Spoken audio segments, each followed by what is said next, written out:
안녕하세요, 역TV입니다. 오늘은 우리 대한민국의 대표적인 대기업 중 하나죠. 과거 금성, 골드스타로 불렸던 LG의 의인상에 대해서 알아보겠습니다. 럭키 금성에서 LG로 기업명을 바꾸고 첫 회장으로 등극한 바로 그 인물, 지금은 고인이 되신 구본무 회장이시죠. LG 의인상은 LG그룹의 회장이었던 구본무 회장의 뜻을 반영해 비영리 재단인 LG그룹 산하 LG복지재단에서 만든 상이며, 국가와 사회정의를 위해 희생한 의인에게 기업은 사회적 책임으로 보답해야 한다 라는 구본무 회장의 말처럼 국가와 사회에 의로운 행동을 한 의인들에게 기업이 나서서 표창하고 상금을 전달하는 사회공헌 프로그램입니다. 이는 2015년 9월 교통사고를 당한 여성을 구하기 위해 뛰어들었다가 신호위반 차량에 목숨을 잃은 고 정현승 특전사 상사를 첫 번째 수상자로 지정하고 유가족분들에게 1억 원의 위로금을 지급한 것을 시작으로 120명이 넘는 의인들을 치하하고 응원하였습니다. 이 중 외국인으로 처음 수상한 스리랑카 출신 노동자 니말 씨 같은 경우는 2017년 경북 군위군 주택 화재 현장에서 할머니를 구하기 위해 불길 속으로 뛰어들어가 소중한 생명을 구한 바 있습니다. LG복지재단은 니말 씨에게 치료비를 포함한 상금 3천만 원을 전달했고, 어머니의 암 치료 비용을 위해 5년째 한국에서 일하고 있던 그의 사정을 듣고 당시 불법 체류 벌금과 비자 문제를 해결하는 데에도 도움을 주었습니다. 또 2016년에는 경기 화성시 방교초등학교 화재 당시 근처에서 일하고 있던 안주용 씨는 즉각 자신의 굴착기로 잠겨있던 운동장 철문을 부숴 소방차의 진입을 도왔고, 대피하지 못한 아이들 8명을 흙을 담는 굴착기 버킷으로 구조하였고, 소방대원들을 버킷에 태워 화재 현장에 돌입시키는 등 구조 작업에 큰 도움을 주었습니다.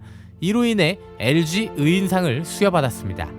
또 2015년 이기태 경감은 장애 청소년을 구하려다가 안타깝게도 열차에 치여 순직한 사건이 있었는데, 이에 LG 의인상을 수여받았습니다. 2019년에는 33년 동안 가난하고 어려운 이웃들을 위해 무료급식 봉사를 꾸준히 이어온 정의일 할머니께 LG 의인상을 수여했습니다. LG 의인상은 원래 타인을 위해 몸을 던져 살신성인을 실천한 의인들 위주로 선정을 했지만, 최근에는 사회와 어려운 이들을 위한 선행과 봉사에 앞장선 분들에게도 이 상을 수여하고 있습니다. 또 120명이 넘는 수상자 중 29명은 받은 상금의 일부를 또다시 어려운 이웃을 위해 기부하는 선행을 하여 더더욱 큰 감동을 준 바 있습니다. 그야말로 선한 영향력이 또 다른 선행을 만드는 케이스라 할 수 있겠습니다. 구본무 회장은 LG 상록재단을 만들기도 했고, 이는 후대에 의미 있는 자연유산을 남기고 싶다며 설립한 환경공익재단이었습니다.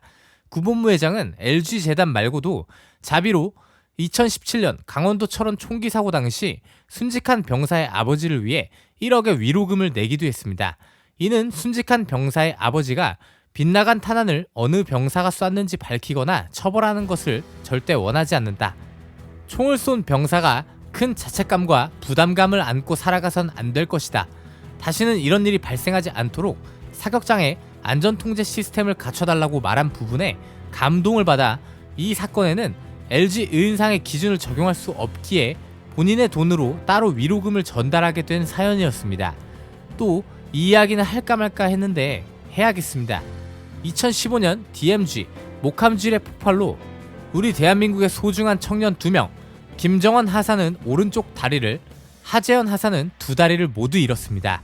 이 당시 문제가 많았는데 법적으로 민간 의료지원은 30일이 지나면 국가가 지원하지 않기 때문에 자비로 치료비를 부담해야 하는 상황이 발생했습니다.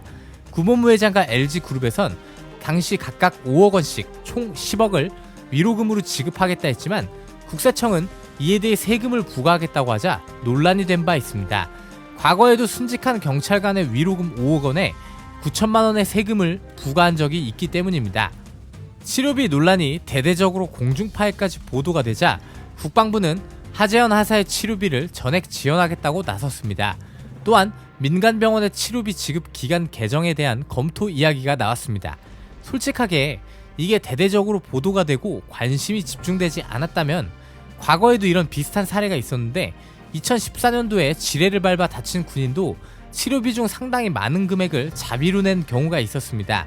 목함질의 사건이 크게 보도되지 않았다면 과연 대한민국을 위해 헌신한 두 청년이 합당한 대우를 받을 수 있었을지 의문이 드는 부분입니다. 또 세금 부분은 엄연히 법으로 정한 부분이 있기에 제가 섣부르게 생각하는 것일 수도 있지만 나라를 위해 일하다 순직하거나 다친 분들에 대한 위로금의 케이스에도 똑같은 법을 적용해야 하는지 좀 의문이 들긴 합니다. 앞서 제가 말한 순직한 경찰 간부는 2013년 자살을 시도하려 바다에 뛰어든 남자를 구하려다 순직한 분인데요. 저분에게 지급한 5억 원의 위로금도 LG그룹에서 지급한 것입니다. 세금 9천만 원 띄었죠. 구본무 회장은 2018년 세상을 떠났지만 그가 남긴 정신과 사회를 위해 헌신한 이들을 위해 만든 LG 의인상은 계속 이어지고 있습니다. 대한민국에서 재벌에 대한 인식은 사실 일반 국민에게 그다지 좋지 않습니다. 또한 기업이란 어쨌든 우선적으로 이윤을 추구해야 하는 집단입니다. 그러나 구본무 회장은 기업이 사회에 실천해야 하는 책임을 제시했다고 생각합니다.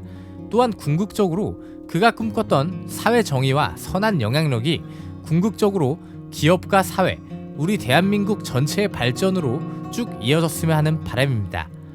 돈을 버는 것이 기업의 속성이라 하지만 물고기가 물을 떠나서 살 수 없듯 기업은 몸담고 있는 사회 복리를 먼저 생각하고 나아가서는 나라의 100년 대계의 보탬이 되어야 한다.